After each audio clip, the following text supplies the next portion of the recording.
দক্ষিণ কোরিয়ায় একটি সিটি কাউন্সিলের প্রশাসনিক দায়িত্বে থাকা রোবট সিঁড়ি থেকে পড়ে গিয়ে অকেজো হয়ে গেছে।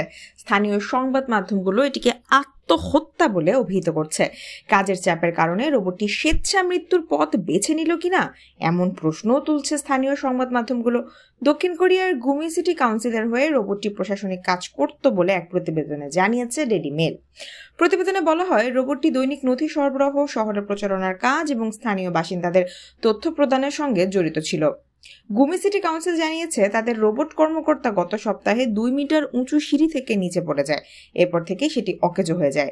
প্রত্যক্ষদর্শীরা জানান, বুধবার 26 জুন দুর্ঘটনার আগে রোবটটিকে একই জায়গায় বারবার ঘুরপাক খেতে দেখা যাচ্ছিল।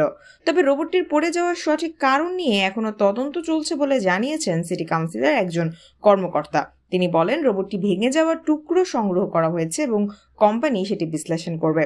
2023 সালের আগস্টে শহরটিতে প্রথমবারের মতো প্রশাসনিক দায়িত্বে রোবটটি নিয়োগ করা হয়। রোবট ওয়েটারদের জন্য পরিচিত ক্যালিফোর্নিয়া ভিত্তিক রোবোটিক স্টার্টআপ বিয়ার রোবোটিক্স এটি তৈরি করেছিল। রোবটটি সকাল 9টা থেকে সন্ধ্যা 6টা পর্যন্ত কাজ করত এবং এর নিজস্ব সিভিল সার্ভিস অফিসার কার্ড ছিল।